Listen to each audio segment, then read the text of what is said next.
Assalamualaikum warahmatullahi taala wabarakatuh. Bismillahirrahmanirrahim. Alhamdulillahi rabbil alamin wassalatu wassalamu ala asyrafil anbiya wal mursalin sayyidina wa habibina wa safi'ina wa maulana Muhammadin wa ala alihi wa sahbihi ajma'in. Rabbana la ilma lana illa ma 'allamtana innaka antal alimul hakim. Rabbi shrah li sadri wa yassir li amri wahlul 'uqdatam min lisani yafqahu qawli. Bismillahirrahmanirrahim. Qala musannif rahimahullah taala wa nafa'ana bi 'ulumihi fid dharain amin. Sampai hadis berapa?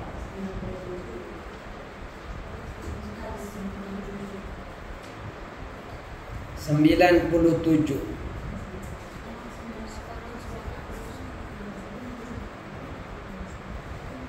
Sekarang 98. Bismillahirrahmanirrahim.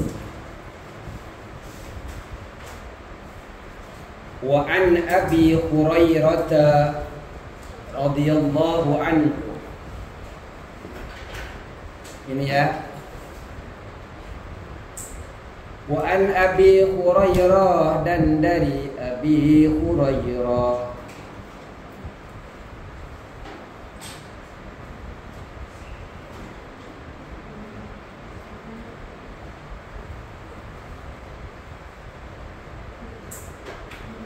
Sembilan delapan.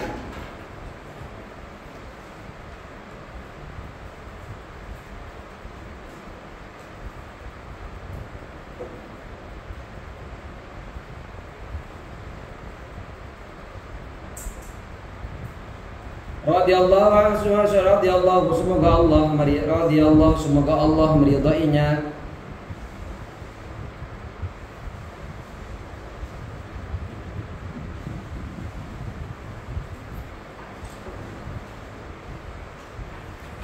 Fi qissati Sumamah, di dalam kisah Sumamah.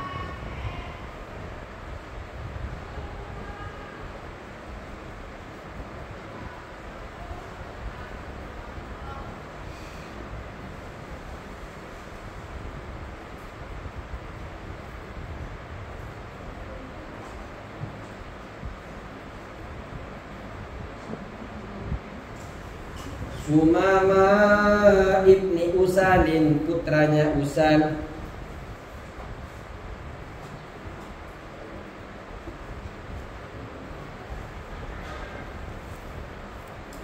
Fi qissati Sumamata, di dalam kisah Sumamah ibni Usalin, putra dari Usal. Jadi ada cerita daripada siapa? Sumamah. Sumamah ini adalah pemimpin dari Bani Hanifah, sebuah kabilah besar di Najd. Beliau ini pada awalnya Sumamah ini bermusuhan dengan Islam, sangat keras sekali kepada Nabi Muhammad SAW dan kaum muslimin. Ketika pasukan muslim berhasil menangkap suatu ketika nih, cerita ringkasnya. Kalau kita cerita panjangnya, hanya cerita tentang Sumamah saja. Karena ini bukan pelajaran sirah, pelajaran hadis. Jadi singkatnya, ternyata suatu ketika pasukan muslim ini menangkap Sumamah saat dia sedang dalam perjalanan menuju Mekah. Beliau ini tidak kenal dengan para sahabat. Kemudian dibawalah ke Madinah, diikat di satu masjid Nabawi.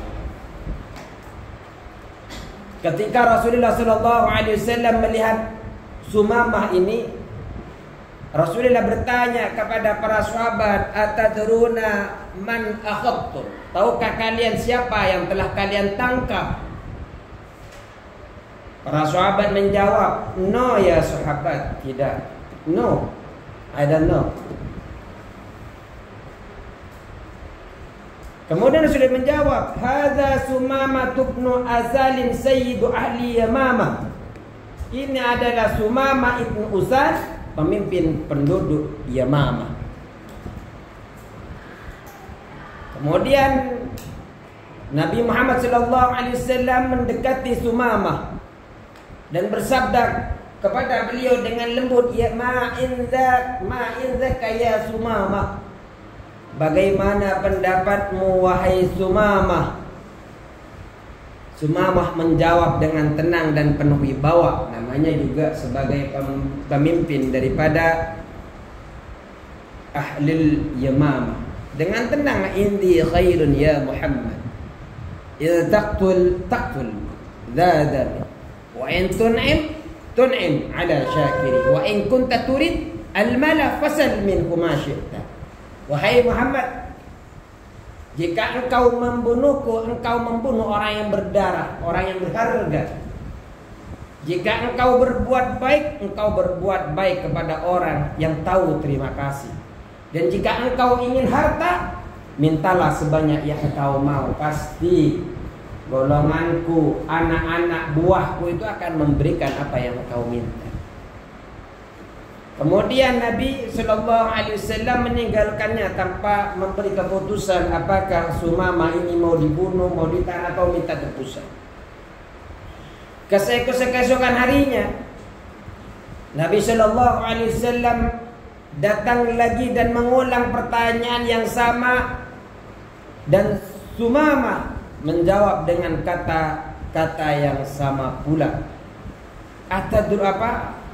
Ma'indaka yusama ya Sumamah. Seperti itu pertanyaannya. Bagaimana pendapatmu wahai Sumamah? Kemudian jawabannya sama kayak kemarin. Hingga pada 3 hari Rasulullah sampai bersabda seperti itu. Kemudian beliau mengatakan, Itliku Sumamah, bebaskan Sumamah. Kemudian Rasulullah memerintahkan, bebaskan Sumamah. Ketika sudah dibebaskan, ia keluar dari masjid, pergi ke kebun kurma. Kebetulan pada saat itu masih di Madinah. Di sana kemudian ia mandi, kemudian kembali ke masjid dan berkata di hadapan semua orang, asyhadu an la ilaha illallah wa asyhadu anna Muhammadar Rasul. Langsung masuk Islam. Lalu ia berkata kepada Rasulullah, ya Muhammad, wallahi ma kana 'alal ardi wajhun abghada ilayya min wajhika. Demi Allah, dulu tidak ada wajah yang paling aku benci selain wajahmu wahai Rasul. Faqad asbaha wajhuka ahab. Ini seru. Kalian mendengar serius ya? Atau memerhatikan kami? Memerhatikan. Ya Muhammad, wahai Muhammad, wallahi, kata Sumamah, maka 'alal ardi, tidak ada di muka bumi ini, wajhu abwadha ilayya min wajhika, wajah yang paling aku benci di sisiku dari selain wajah. Faqad asbaha, tetapi kini, wajhuka ahabba, dan sungguh telah terjadi wajahmu ini lebih aku cintai dari banyak-banyaknya wajah di sisiku. Kini wajahmu yang paling aku cintai, kata siapa? Sumamah. Maka nadinun abwadu ilayya min dinika. Dulu tidak ada agama yang lebih aku yang lebih aku benci ilayya di sisiku min dinika dari agamamu. Fa asbaha dinuka ahabbad dini ilayya. Tapi sekarang agamamu ini menjadi agama yang paling aku cintai. Lanjut, itu ceritanya. Mengenai apa? Mengenai hadis ini, lanjut. Nomor berapa ini? Wal Hanafi wa usul Sumama ini al Hanafi, seperti yang kita katakan tadi, kabilah Hanif.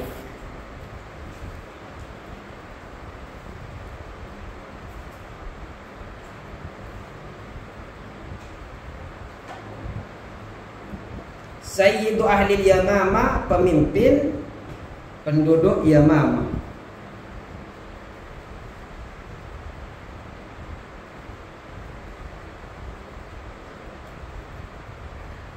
Coba lanjut dulu.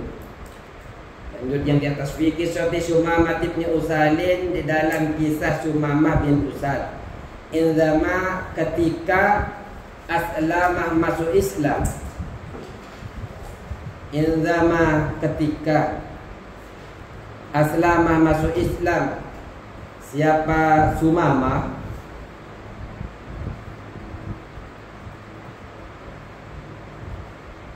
Wa amara Nabi sallallahu alaihi wasallam, dan memerintah kepada Sumamah an-Nabi sallallahu alaihi wasallam. Siapa Nabi sallallahu alaihi wasallam? Ayyautasila, untuk mandi. Rawahu Abdur Razzaq, menceritakan kepada hadis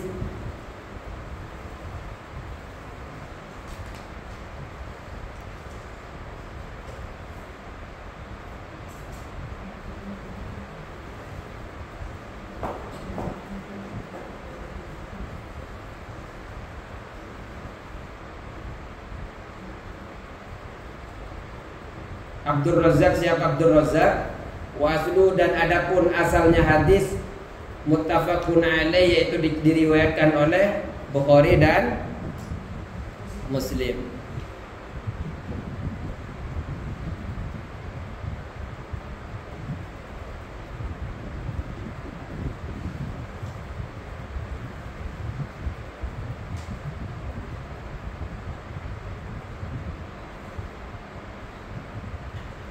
Jadi ceritanya begini. Ini bercerita tentang yang berkaitan Sumamah yang diperintahkan oleh Rasulullah sallallahu alaihi wasallam untuk mandi ketika beliau masuk Islam.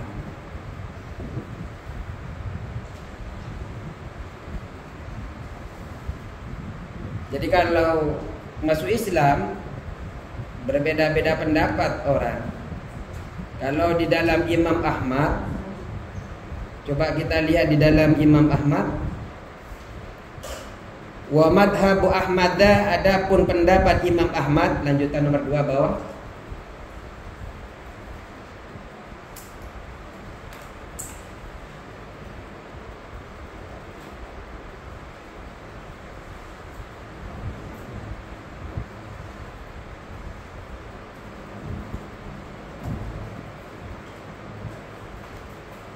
Wujubul ghusli ala man aslama. Wa madhabu Ahmad, adapun pendapat Imam Ahmad, wujubul ghusli, yaitu wajibnya mandi, ala man, atas orang, aslama, yang telah masuk Islam. Jadi orang mandi itu jadi disyariatkan mandi bagi orang yang baru masuk Islam. Ulama berbeda pendapat dalam masalah ini. Yang pertama adalah Imam Ahmad mewajibkan bagi orang yang baru masuk Islam. Kenapa? Berlandaskan kepada hadis yang kita baca ini, bahwasanya wa amarahu Nabi sallallahu alaihi wasallam ayatasila. Kenapa? Rasulullah sallallahu alaihi wasallam meminta kepada Sumamah untuk mandi. Sehingga ngambil dohirnya hadis ini, Rasulullah sallallahu alaihi wasallam melihat hadisnya Rasulullah memerintahkan mandi, maka Imam Ahmad berpendapat bahwa kalau masuk Islam wajib untuk Imam Malik dan Imam Syafi'i mewajibkannya pula bagi orang yang pernah junub ketika kafir kemudian mandi.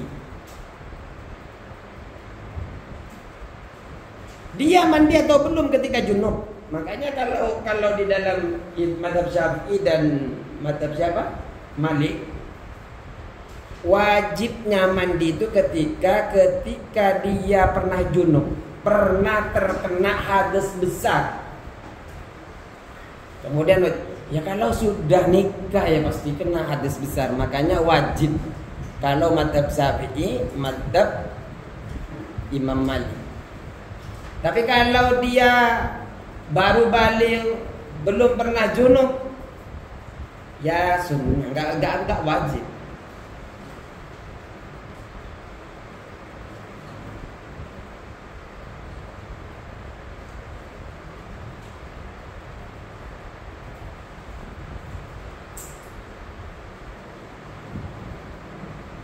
Kalau Imam Abu Hanifah mewajibkan mandi bagi orang yang junub ketika kafir. Kalau belum pernah junub, artinya tidak pernah terkena yang mewajibkan dia mandi besar, ya tidak perlu. Tapi ya kalau sudah dewasa, udah umur 50 tahun masuk Islam, ya mestinya pernah junub mestinya. Kenapa harus mandi? Jika orang kafir masuk Islam, batinnya ini akan menjadi suci. Akidah yang asalnya batil menuju kepada yang suci. Oleh karena itu syariat ini memerintahkan kepada mereka orang kufar yang masuk Islam mandi supaya dohirnya ini turut menjadi suci. Batinnya suci biar dohirnya juga suci. Suci dari apa? Di antaranya suci dari junub. Karena dia ditakutkan masa hidupnya pernah junub, akhirnya dia mandi. Itu.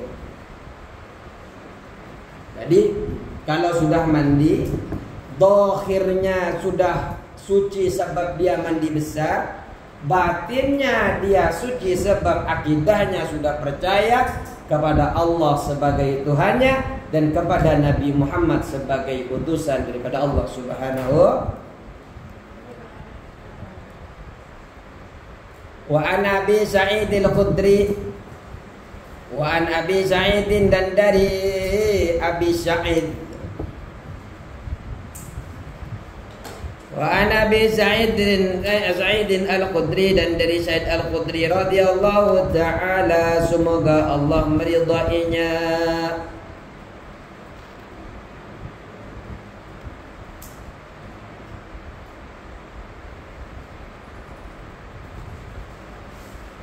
Anna Rasulullah sallallahu alaihi wasallam, bahwa Rasulullah sallallahu alaihi wasallam qala, bersabda,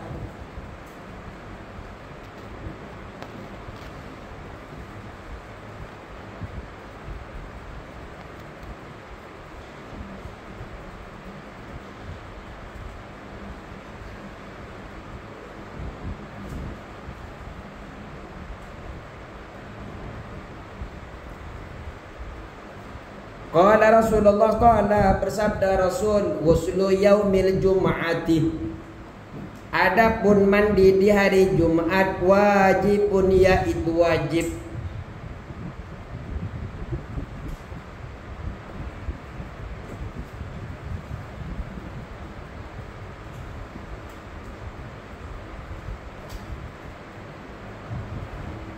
Ala kulli muhtalimin, atas tiap-tiap orang yang baliw. Muhtalim ini asalnya adalah orang yang pernah mimpi basah muhtalim. Hah?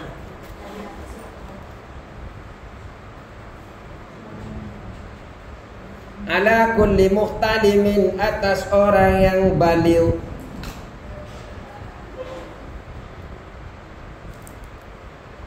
Coba lihat apa yang dimaksud dengan nomor 3 ini.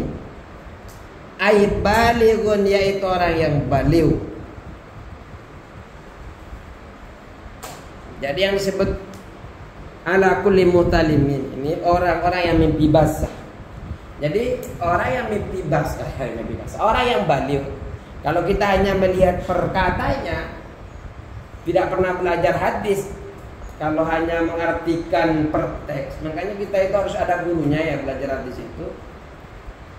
Dikhawatirkan diartikan perkata. Kalau diartikan perkata, ala kulli muhtalimin, atas tiap-tiap orang yang mimpi basah. Hari Jumat wajib bagi orang yang mimpi basah. Ini tidak usah dikasih tahu. Memang kalau sudah mimpi basah, memang wajib tapi maksudnya bukan mimpi basah itu di sini. Artinya orang yang baligh, semuanya yang baligh yang hari Jumat itu, kalau melihat hadis ini hukumnya wajib. Kalian baligh atau tidak? Baligh? Udah baligh belum? Belum. Sudah. Udah baligh. Kalau baligh setiap hari Jumat wajib mandi apa? Mandi basah. Terus wal hadisu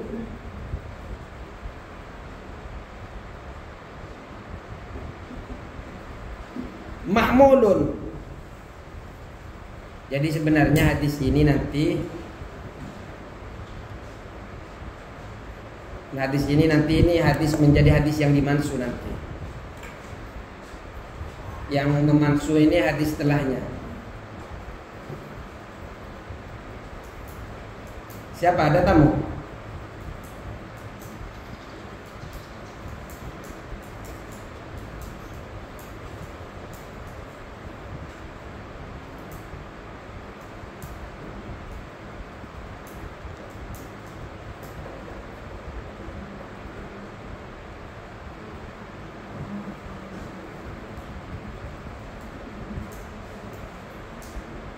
Terus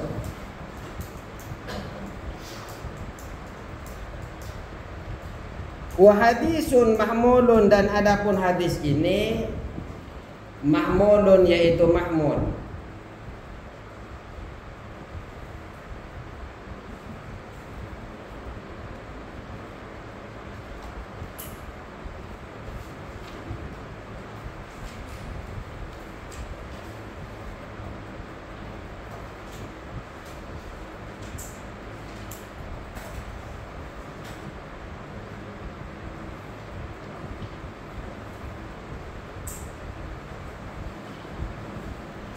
Terus ala ta'kidi sunnati, atas penegasan sunnah.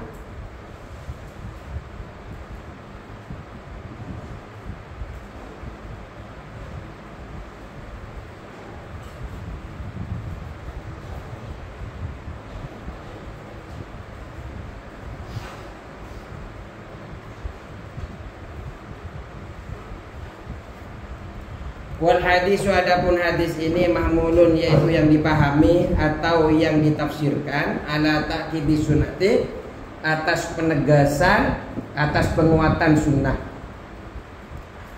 Li'adami syartiyati, karena tidak adanya syarat. Li'adami syartiyati dzalika, karena tidak ada syarat mandi Jumat. Wal hadis, adapun hadis ini mahmulun yaitu mahmul atau dipahami ala ta'kidi sunnati, atas penegasan penguatan sunnah. Ala ta'kidi sunnati li adami syartiyati, karena tidak adanya, li adami syartiyati dzalika, karena tidak adanya syarat mandi Jumat fi husulis sawabi, di dalam memperoleh apa? Pahala.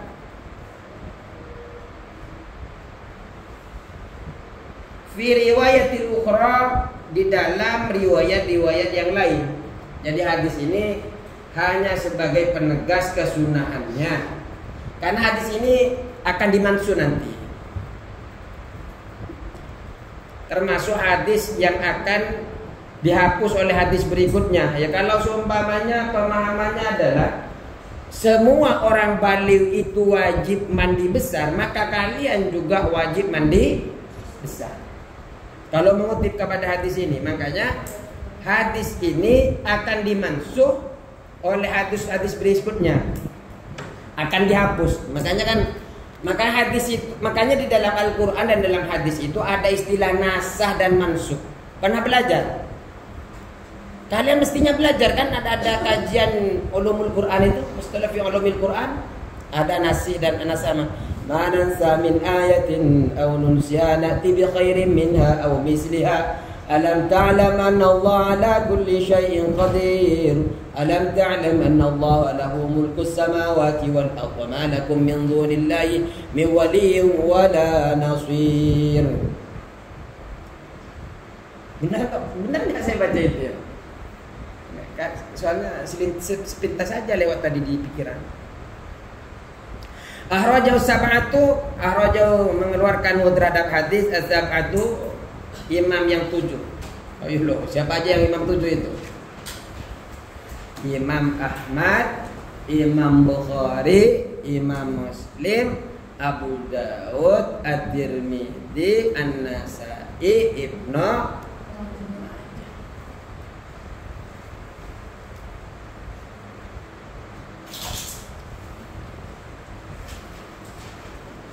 Bisa dipahami nih. Wa an Sumarah bani Jundubin.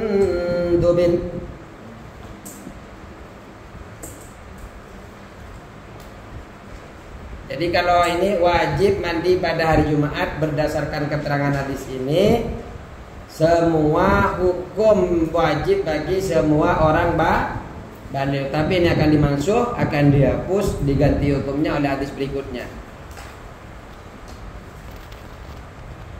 Wan Samurah, dan dari Samurah ibni Jundubin, putra dari Jundub.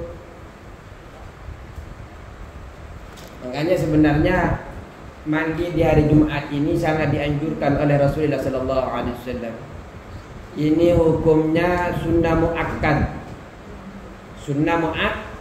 Jadi Jumat itu bukan hanya karena kita mau Jumatan kemudian mandi, tidak. Karena menghormati hari Jumatnya pun kita mandi besar. Itu adalah hukumnya sunnah muakkad.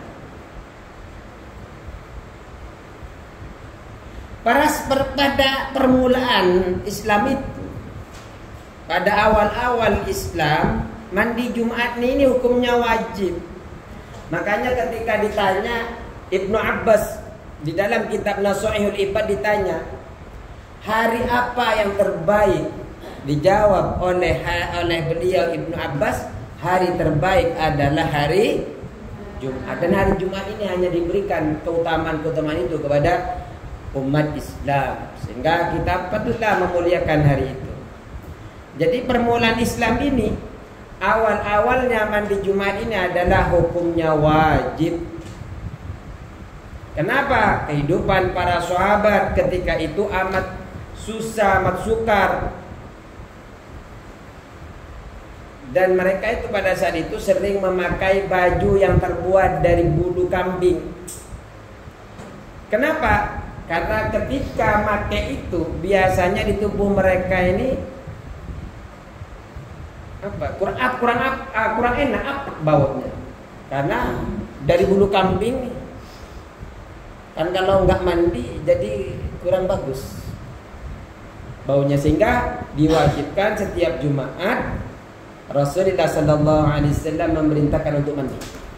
Makanya Rasulullah ini senang sekali kepada 3 perkara dari dunia ini. Pertama adalah wewangian. Rasulullah senang sekali wewangian. Terus yang kedua adalah perempuan.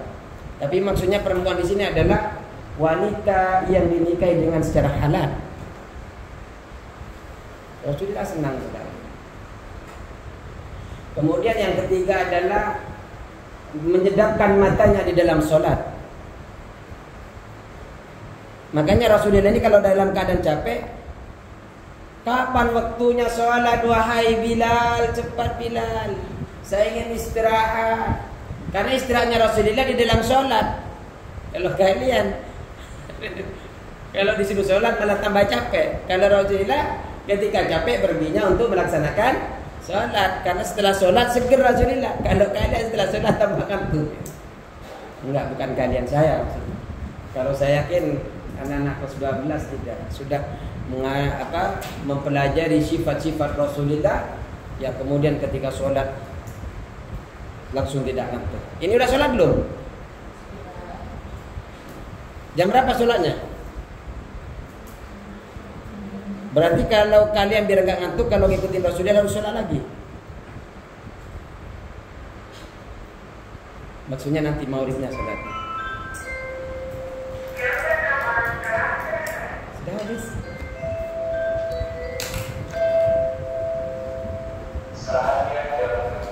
Allahul muwaffiq ila aqwamit thoriq. Assalamualaikum warahmatullahi wabarakatuh.